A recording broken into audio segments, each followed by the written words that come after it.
name is Louisa Jane Smith, and this is the RE podcast. The podcast for those of you who think RE is boring, which it is, and I'll prove it to you. My guests today are Simon and Anne Nadel. Anne Nadel. That's not easy to say. Simon and Anne Nadel. I met Anne at Westminster Synagogue at the annual AREIAC face-to-face meeting, and we got chatting, as you do. And I discovered that she was a revert to Reform Judaism after meeting her Orthodox husband. So this felt like a glorious topic for a podcast episode. In chatting to both Anne and Simon to plan this conversation, I was convinced this was going to be a wonderful, rich, authentic episode about the lived experience of a Jewish couple. So I really hope you enjoy it. So welcome to the podcast, Anne and Simon. Hi. Hi. Do you want to first just introduce yourselves to the listener and sort of say what you do and who you are? My name's Anne Nadel, and I am an English teacher, and I met Simon about 30 odd years ago. 30, 35 years, 34. A while Who's ago. counting? Who's counting? Is it me now? Yes. Yeah. So, I'm Simon Nadel. Hi. I'm a doctor, pediatrician. I've worked for 35 years in children's intensive care, and I recently retired from clinical practice, but I'm still doing research and teaching and various other things connected to medicine. So, hi. Two wonderful careers. And I do feel like we need to introduce the third guest who's sitting behind you on the sofa. I'd left the door that much open so that nobody else could come in. There's a very beautiful cat just in the background there. Do you want to just start by sort of telling your story about how you guys met? I used to be a paediatric nurse, and I went to work at St Marys, where there were many children with HIV and AIDS, and because I liked infectious diseases. And I met Simon, and I thought he was very nice. But then I went to work abroad for a year. And then when I came back, he was still there and still very nice. Yeah.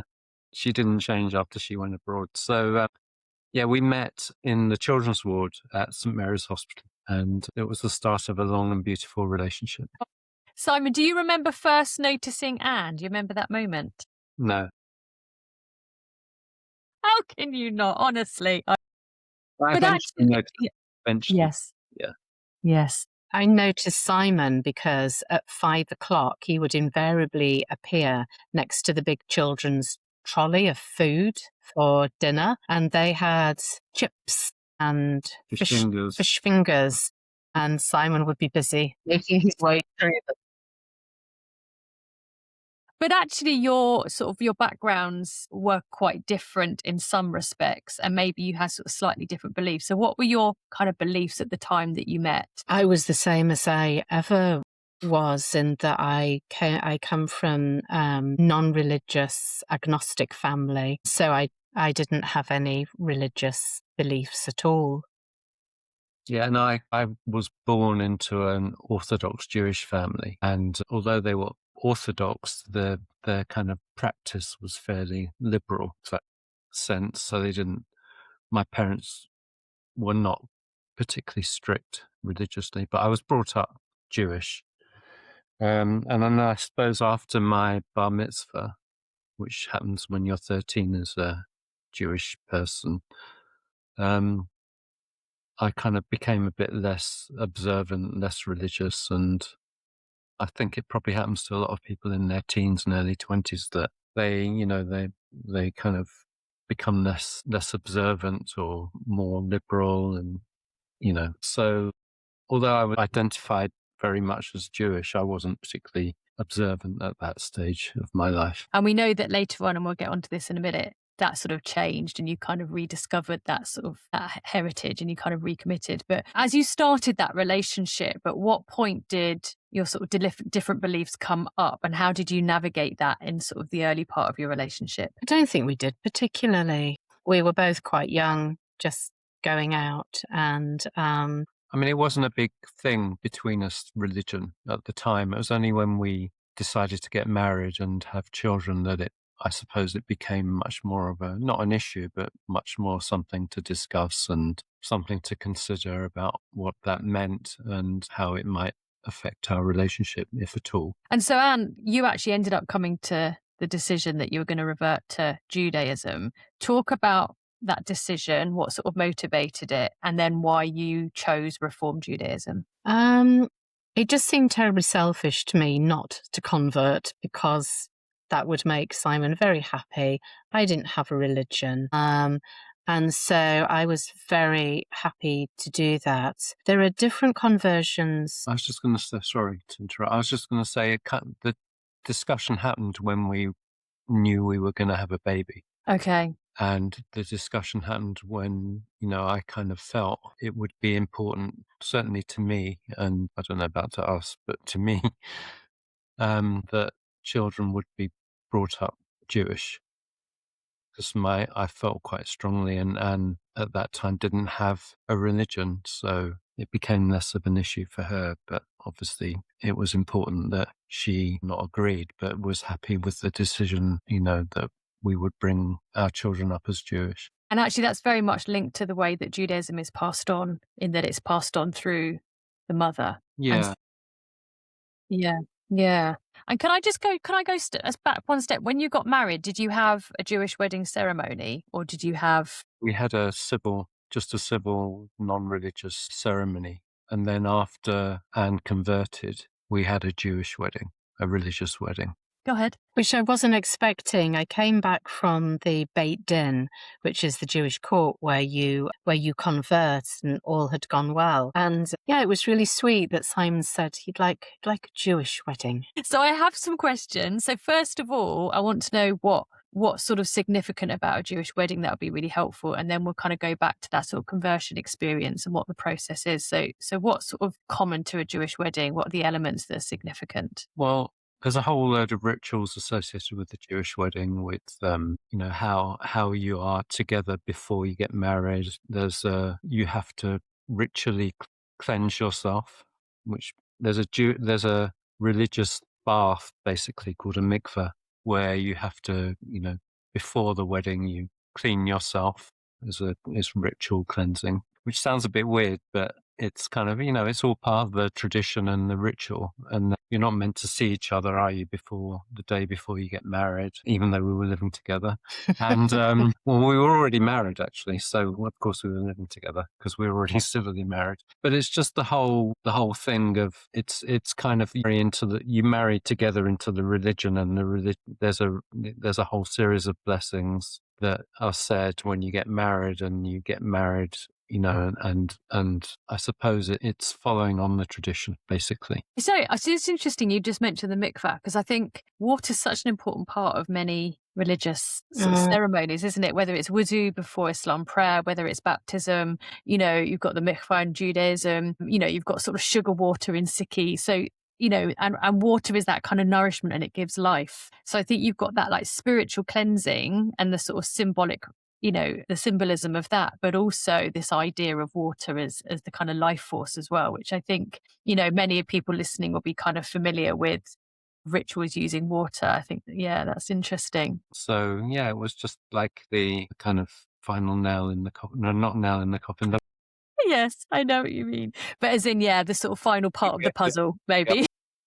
Make it all kind of kosher, as yes. say. Yeah. And so let's go back to this conversion. So what's the process by which you convert to Judaism? Well, where we live in Ealing, there's a liberal synagogue. And so I started out there and was learning Hebrew and history and such like. But the liberal conversion at that point, you had to take your religion and compare it to Judaism. But of course, I didn't have a religion. And then I was thinking, I don't really want to learn a religion that's not relevant to me. So we were out with friends, and they went to a Reform synagogue in West London, and they said, we do loads of conversions, you should come here.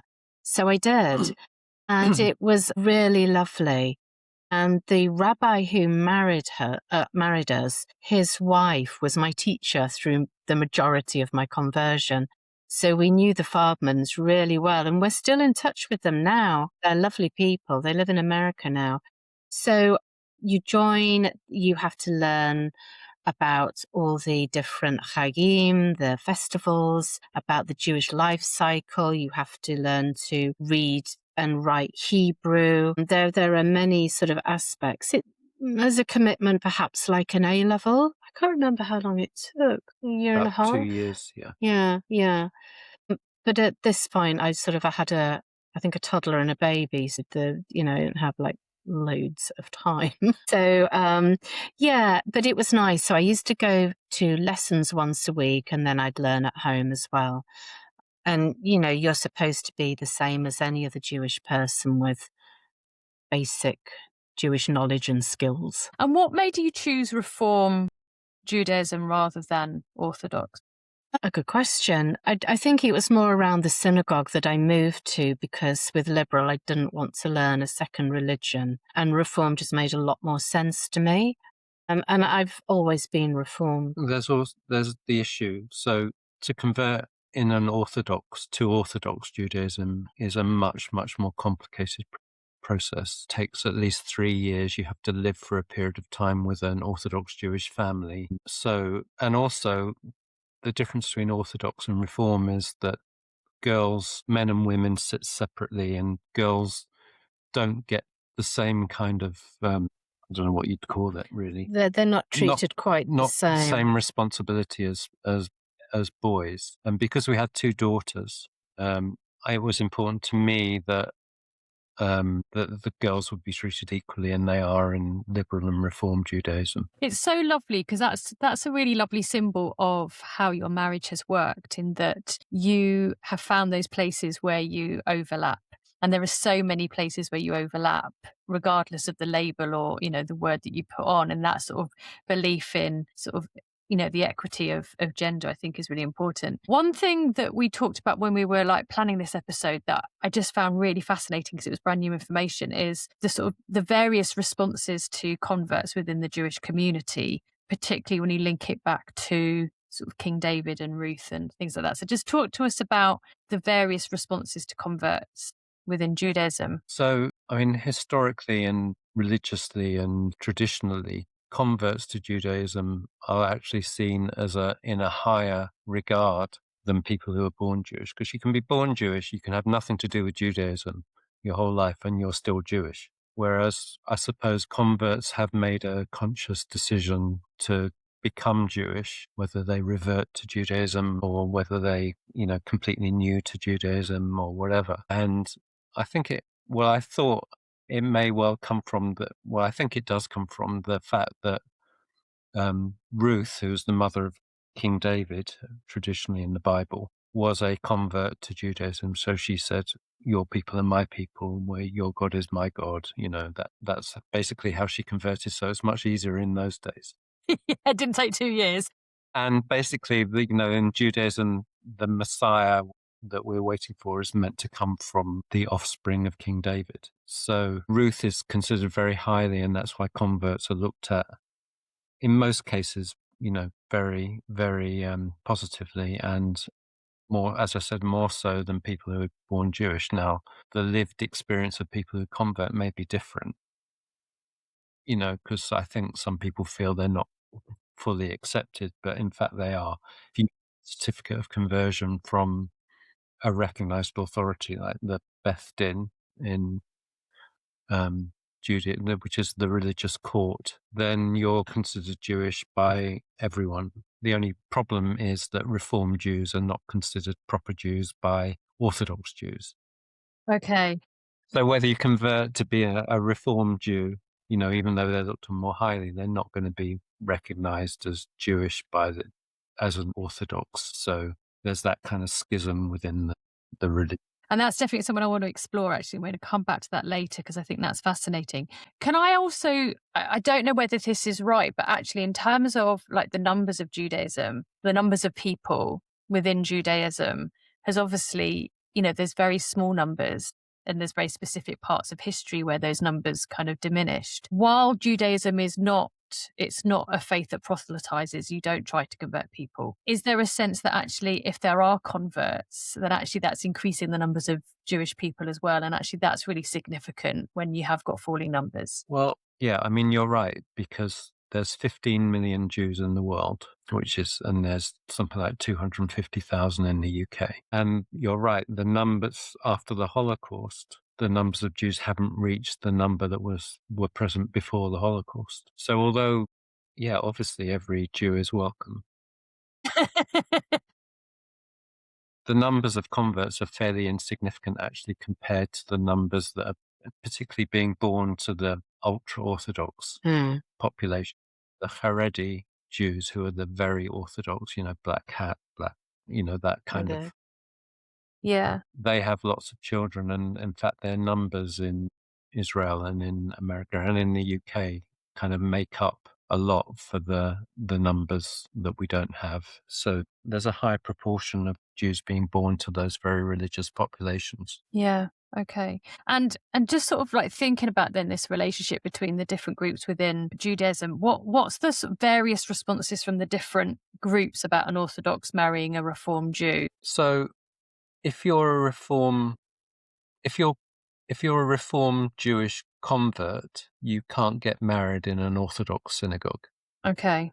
Orthodox Jew. An Orthodox Jew can get married in a Reform synagogue. And if you're Jewish, whatever, if you're born Jewish with documented parentage and a marriage certificate of your parents who were married in a synagogue, then you can get married in an Orthodox synagogue. So whatever kind of Jew you are. But if you convert in the Reform synagogue, you can't get married in an Orthodox synagogue. So if I was very religious, and for us to get married religiously, Anne would have to have done a Orthodox conversion. And yeah, I see. Complicated. But as I said, it didn't really matter to me that it's Orthodox or Reform. It mattered as far as equality of the girls.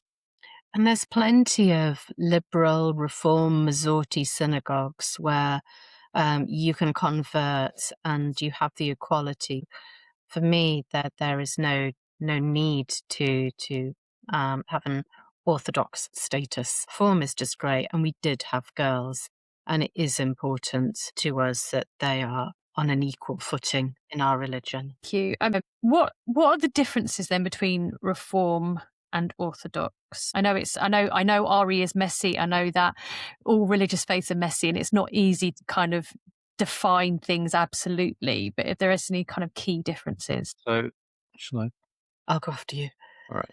So there's a lot of differences. So one is men and women pray together in the synagogue rather than being separate. There are female rabbis in Reform and Liberal. Well, they're now called Progressive rather than Reform. They've kind of joined together and they're called Progressive Judaism. There are male and female rabbis. You can inherit your Judaism through your father in the Progressive rather than only being through your mother in the more strict sense. What else? I was just going to say, just very quickly on that point, because I think it's interesting, because I think traditionally the reason why it's gone through the line of your mother, because in ancient times, it was very obvious who the mother was. Right. And it was less obvious who the father is. Whereas nowadays, there isn't that problem with identifying who's the mother and who's the father. And so actually it's one of those maybe beliefs that are kind of not necessary anymore. Is that maybe what's behind that? That's probably what's behind it. It's all a bit unclear, actually, because in biblical times, men had lots of different wives. Yes, that's true. And a lot of the important Jewish figures in history had children through wives that weren't Jewish, and they were still considered legitimate heirs to them. So I think it all changed around 2,000 years ago. The status of men and women changed. So yeah, I think logically it is to do with the fact that you know who the mother is and you're not sure who the father is. Yeah. That's probably what happened. That's in rabbinic Judaism. That's that kind of a subsequent a bit of a later law. Yeah, thank you. And sorry, you were going to sort of talk a little bit about the differences between Reform and Orthodox. Yeah, and at the time that I converted, Reform Judaism was matriarchal, and I really liked that tradition. The last 5 years, Reform and Liberal have joined, but for me, Judaism is matriarchal. It remains. It remains matriarchal. When I'm teaching in the synagogue, because I run the school tours for the synagogue, the way that I have been taught to teach this is that Orthodox Judaism comes straight down from days of old and the Torah, and it cannot be reinterpreted or changed. Reform Judaism comes from Germany, I believe, just sort of before the emancipation, and it's an interpretation. So yes, men and women are treated differently. You can interpret turning on a light is okay. It's not kindling fire, because we have friends who wouldn't get in a car, Shabbat, but I would do that because I'm And not I would too. interpret it that way. But I quite like that because it means, okay, well, that's where you are, and we very much respect that. But we are also allowed to interpret in modern times as not to dilute. It's an interpretation, and I do like that. I think we talked, didn't we, when we were discussing this, about it being true to the spirit of the law rather than to the letter of the law. Yeah. And you told a lovely story about lifts. Was it in Israel when you went to Israel? The lifts. I'll just talk about that because it's so delightful. So we have a flat in Tel Aviv, and when we go there and it's Shabbat, there are two lifts, and one becomes Shabbat Shomer, so fit for Shabbat. Now, this lift will stop at every single floor, so that the door just opens, you walk in, and this is acceptable to Orthodox Jews. It means you don't have to press the button. You don't do anything. You're not kindling fire by pressing the button. Yeah. But I must admit, if it's me, I never go for the Shabbat Shomer lift. I just press because I know I'm going to get there a lot quicker. Yeah, good time, short on time. Is there, so we mentioned earlier, Simon, that sort of after your bar mitzvah, you sort of, your religion became less important to you. But actually, when you had children, you became much more observant. Why do you think that is, and how did that manifest itself? Yeah.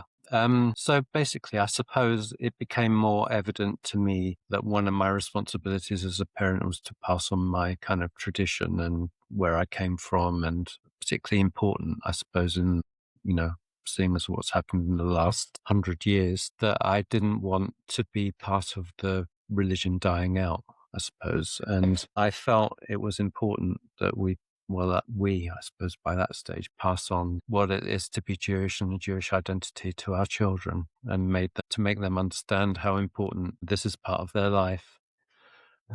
So I felt because that was important to me, then it was incumbent on me to be a bit more observant and to follow the rules a bit more closely so that I wouldn't appear hypocritical. Because I can't ask them to be, you need to be Jewish and follow follow the rules that I follow if I'm not following the rules myself.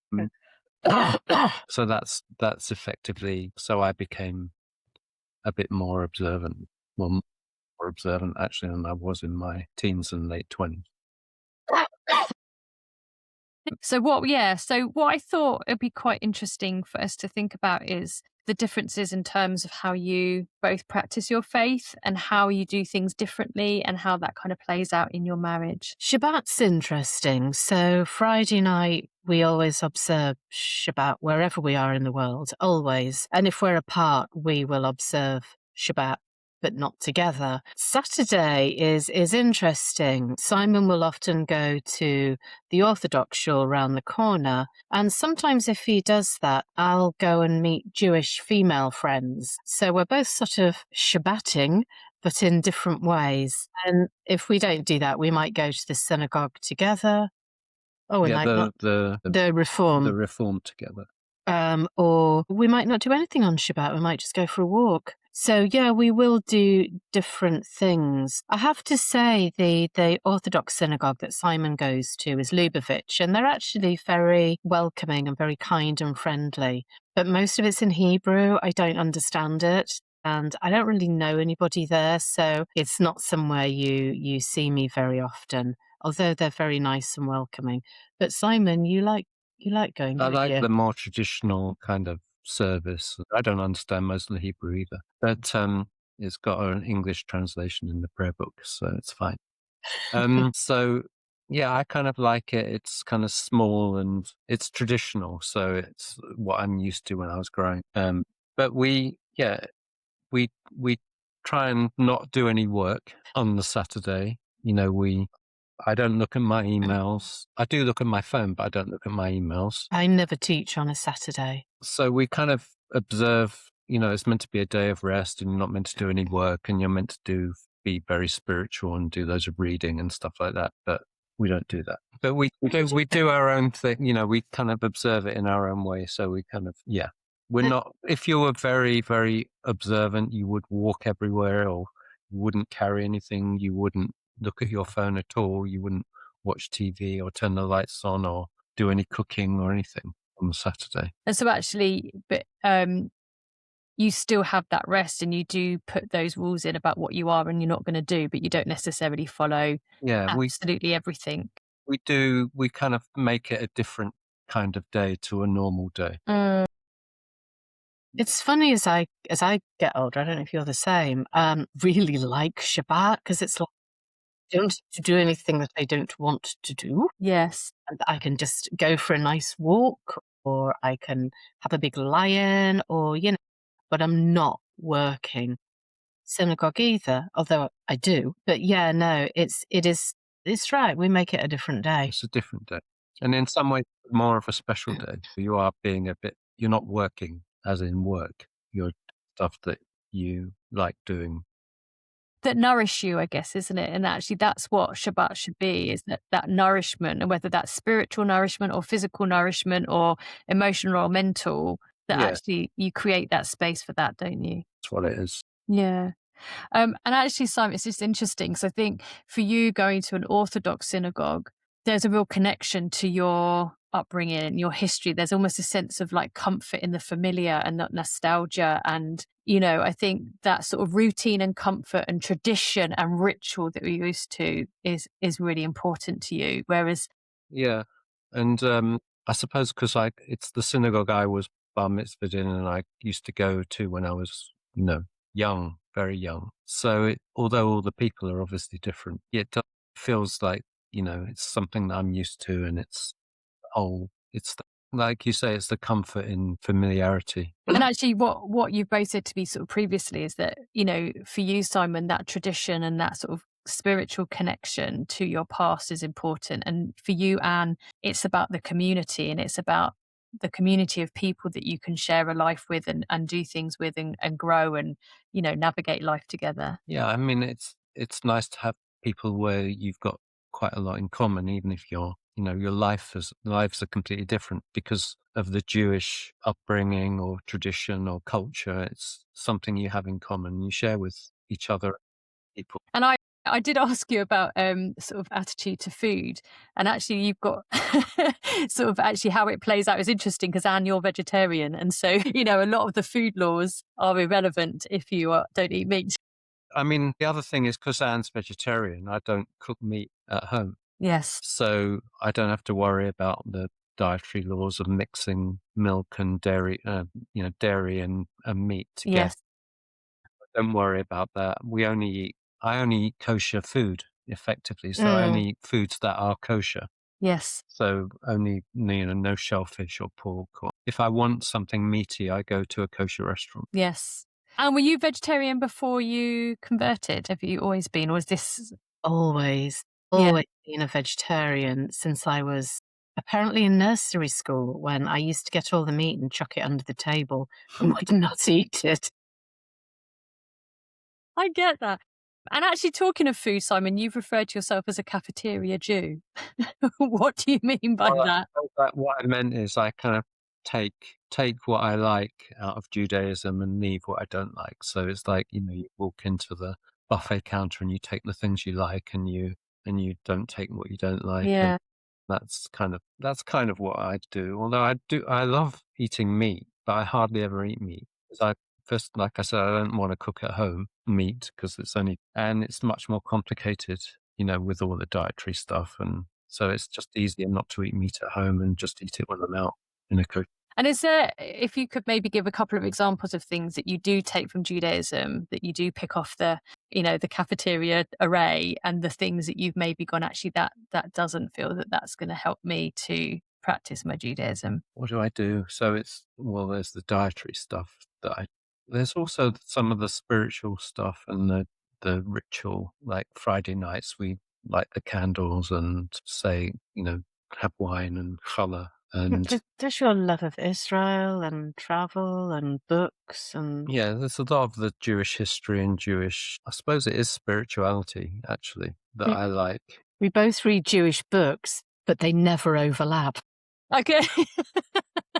So together you know everything and you've read all the books. I read a lot of Jewish literature, sort of from Isaac Bashevis Singer to Primo Levi to modern Jewish writers. But you are more Jonathan Sacks. I'm just more, and Jewish history and stuff like that, rather than the literature. And can I ask your sort of different beliefs about God and what your beliefs are in regards to that? I don't believe in God. And it's really interesting. You can be a Jew and not believe in God. It's not a box you have to tick. Yeah. I don't, because I feel I underwent conversion. I enjoyed it. It's meaningful in our lives. But I can't just suddenly go, there's a God. I can't do that. But you think differently. Yeah, I do think there's some kind of higher power, overarching, supreme leader kind of thing. In that sense, rather than the other sense. Yeah, I do think there's something bigger than us, that I don't know whether they can control your individual actions. I don't believe in that, because I think it's said God created man to have their own free will and, make their own decisions. But I do believe there's something bigger than us out there. Actually, that has a massive impact on how we teach Judaism, because I think we often teach religions through a Christian lens. And I think we probably would have in the past, I don't think it happens so much now, I've had a lesson on Jewish beliefs about God. But actually, if we're talking about beliefs that are central to Judaism, the belief about God is not necessarily central to the religion or to everybody within that religion, and maybe isn't the most prominent or poignant belief to focus on. Well, I mean, I suppose I'd probably have to disagree with you. Good. Because, the whole central tenet of Judaism is the laws of Moses. And if you believe in the laws of Moses, which is also the basis for Christianity, then the laws were dictated to Moses by God. Okay. So dream them up. Moses went up the mountain and received the 10 Commandments and everything from God, whilst the belief in what God means, is different amongst everybody. I think as a central tenet of Judaism, belief is, you have to believe that someone gave Moses those laws. Who was it, and how did that happen? So that's the basis of Judaism, really. And I guess if you're looking at the, Mosaic or the Abrahamic covenant, there's no such thing as a covenant if there isn't a concept of God, because the definition of a covenant is an agreement between God and humans. With something or someone. Yeah. So, the first commandment is, I'm the Lord your God. You shall have no other gods but me. Don't believe in any idols and blah, blah, blah. So actually, maybe it's worth just having diverse Jewish beliefs about God, and just having a look at the spectrum of beliefs within Judaism of, whether it is, I don't believe in God, I'm agnostic, I believe in some kind of higher power, and I believe in a all-powerful God that created the world and gave us the 10 Commandments and, we must obey, sort of thing. So, Orthodox Jews, that's the whole thing. Orthodox Jews say that all the laws of Moses were dictated by God, and deviate from them, you can interpret them, which is what the rabbis did, the old rabbis, when the temple was destroyed. So you can interpret them in a different way, but you can't really get away from the fact that they're God's laws. The other thing that you have slightly different beliefs about is life after death, specifically what you want done with your body. And if you're not watching us on video, they're having this little sneaky look at each other, a little side glance, which is glorious. What are your differences in your beliefs, and why do you hold those individual beliefs? I do not want to be buried. I just don't. I want to be cremated and my ashes scattered somewhere lovely of significance, so my children, Simon, if you outlive me, can go and visit. And in a couple of If I weeks, outlive you won't be cremated. we cannot agree on this. No. Yeah, and that's it. I do not wish to be buried. And so, Simon, is that difficult for you? Because actually you would want to bury. Yeah, well, that's another bit of Jewish tradition that says that you can't be cremated, you can't be burnt, you have to be buried whole. Because when the Messiah comes, eventually we'll all be resurrected. And if you're not buried whole, then, well, the teaching is you won't be resurrected. But I mean, it's all a bit, there are Jews who get cremated. There's plenty. I think it's your soul rather than your body, which obviously is important. Yeah, but it's just the tradition that Jews have to be buried whole. And actually something I as much of the whole body that you have at that point. But actually what I hadn't thought about, and you kind of mentioned this to me, and I thought was really fascinating, is there is a link then between, so one, there's the link to the Messiah, when the Messiah comes, or, you know, Judgment Day at the end of that you need to be resurrected whole body. But the other is the link to the Torah, that actually Torah are buried, and there's a link there between the human body needing to be and the prayer book or the Torah to be buried as well. Yeah, prayer books and holy writings have to be buried. And part of that is you can't destroy the name of God as it's written. So prayer books are buried. And is it the chauffeur that writes the script, if they make a mistake, for any other word they can scratch it out, but if they make a mistake of the name of God, they have to cut it out and bury that part of the script, of the parchment? Is that right? I don't if you say so. That's what I've been told. Or a scroll, a mistake, they have to discard it and start again. Okay. They may have to cut out that segment, like you say. I mean, the sister can make that decision of, is this fit and proper? Is it kosher, or is it just not suitable? And if it's not suitable, parashah is usually about portion is about that big, so they'll just take it and bury it. And it was interesting. I was at Westminster. It might even have been after I had met you. I went upstairs, and there was quite a big scroll, and it was pasul. It was not kosher, not fit for purpose. And so it was suggested I might like to take it on school tours, trips to go and teach in other schools. And it seemed really strange because the person who suggested it said, oh yeah, no, really, it should be buried. But it looks like a Torah scroll. I understand it's not of a suitable standard. But yeah, interesting. Once they deteriorate, it's if they deteriorate, isn't it? Yeah, it was just beyond repair. Yeah. And am I right? And I have to admit, I'm getting my source of authority from Lenny Ware, who is the mother of Jessie Ware, who is a pop star, who they are Jewish, but she was saying that it's not that common for Jewish people to visit graves. Like you wouldn't go every week or every day. You might go once a year. You'll place a stone on to mark that visit, but it's not particularly customary to continually visit the dead.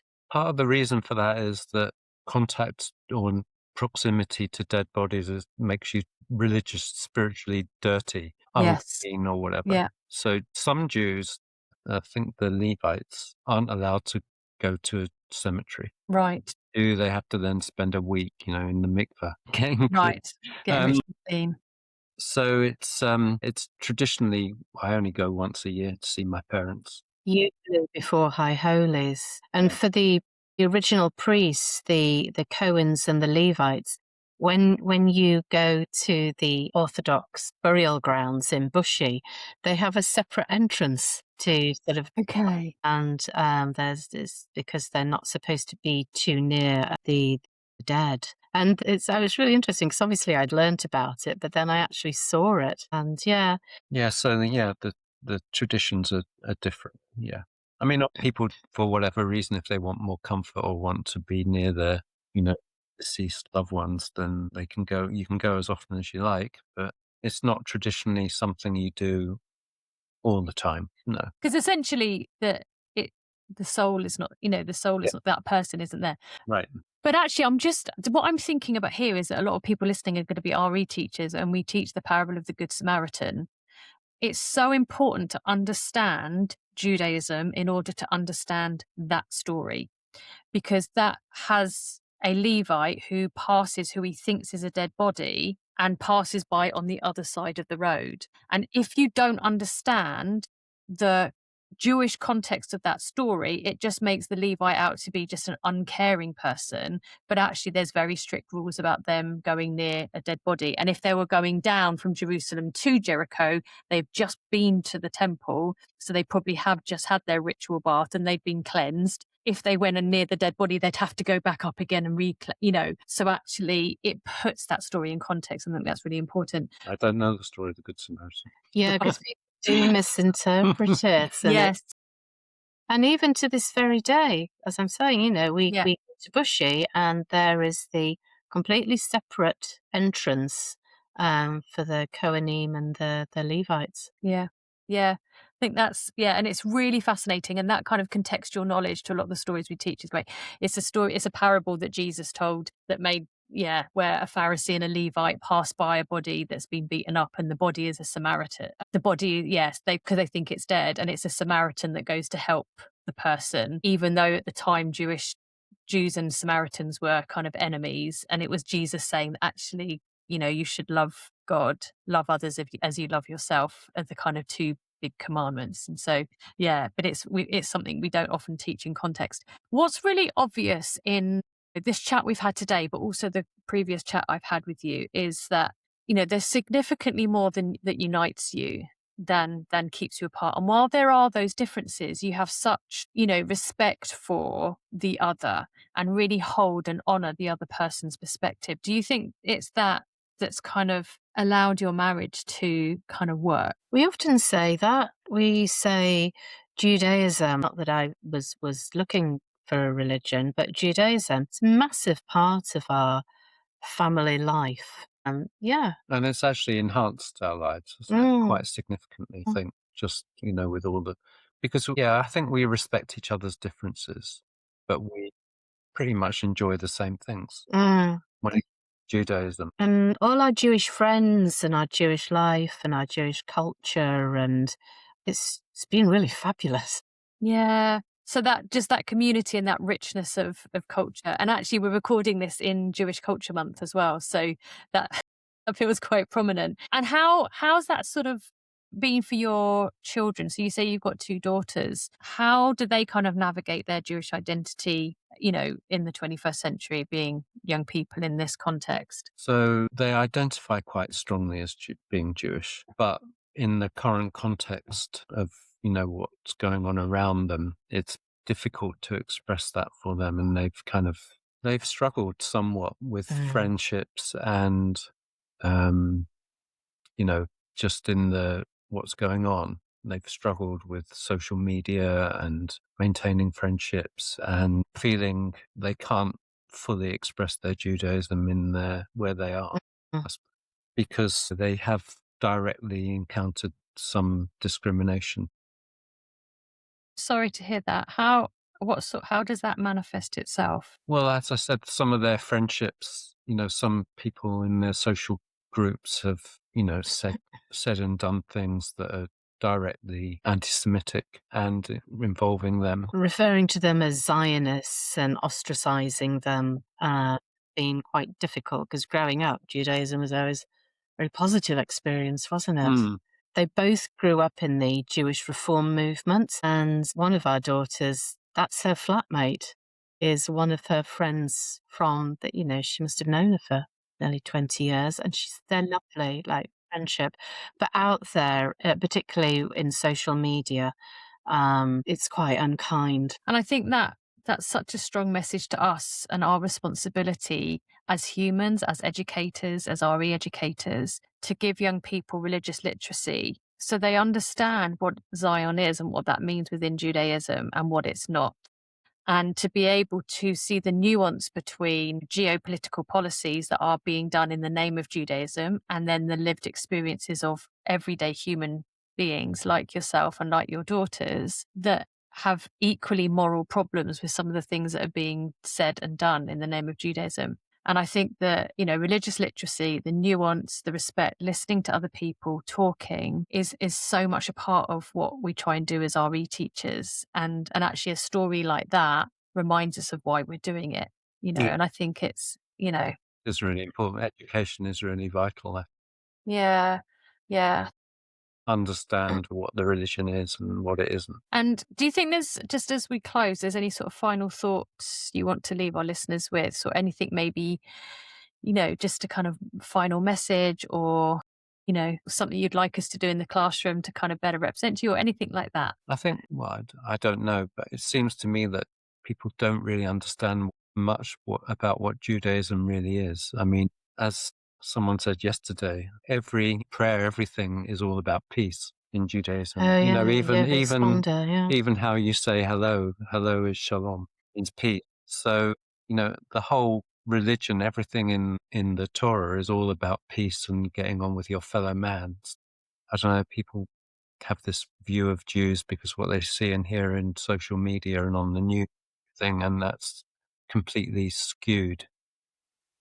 People should understand a bit more about what the religion's all about, and understand that it's the basis of many other or several other religions, and is the basis of most of Western law. So yeah, that's it really. It's really interesting, Simon. I've just interviewed Laurie Rosenberg, and that was one of the things that he said as well, is that he wants us to teach the kind of contribution that Judaism has had on human history. That you're absolutely right, that our laws are based on the 10 Commandments that were given to Moses on Mount Sinai, however many thousands of years ago, and actually form the basis of, most people's understanding of what is right and wrong. Yeah. And I think that's really important. So, what if they happened 3,500 years ago? They're still, the most prevalent things in society, Western society anyway. Brilliant. And if you could wake up tomorrow and one thing was different about the world, what would you want it to be? Peace, love, and understanding. You're going to sing it to us, Simon. You want to hear me sing? I think someone who works in education, sorting out social media, it's utterly toxic. It's malignant. And not necessary. We went to a forum about 6 months ago, and it was really interesting. It was a brilliant panel, and Natasha Hausdorff was there. I'm a big fan of hers. And we were talking, the panel were talking about the solutions to Gaza, and somebody said on the panel, education. It is so important, education. But to be honest, I would say that to everybody who has an opinion. Properly educate yourself away from social media. That won't happen, but it would be nice. But I think that everybody can do a little bit, like, it is about, there's so many words beginning with C that are needed. One is curiosity. I think if it starts with curiosity, just be curious about people's experience, people's opinions, even opinions that you disagree with. Be curious about them. Be compassionate. Try and understand the world from someone else's view, that if you had their life experience, you would probably think the same thing as they did. And what they think is rational to them, even if it's presented to me as irrational, because my algorithms make it look irrational. Yeah. And then communication communication involves listening to people. And I think that's what we're not doing, is we're not really listening. We're reacting. We're just, I think social media is a beautiful thing that can be used for so much good and so much connection and a community and spreading positivity, but it also can be used to spread hatred and division and untruths. And I think it's a real shame. So yeah, guys, thank you. I knew this was going to be beautiful. And I think we are so grateful for people sharing their lived experiences of faith and celebrating the unity amongst diversity, which I think is kind of, what's kind of like been the bedrock of this conversation, and this idea that there's so much more that unites us than divides us. And, you can build a beautiful, happy life, but you don't have to be identical. So it's such a lovely model of what the world could look like if we just took time to listen to each other and respect. So I really appreciate your time, guys. Thank you so much. Thank you very much. Thank as you well. so much. It Done was a lovely great to job. see you Yeah. again. My name is Louisa Jane Smith, and this has been the RE podcast, the podcast for those of you who think RE is boring, but it's not. It's beautiful, respectful, and full of compassion for differences. But thank you so much for listening to us bore the life out of you.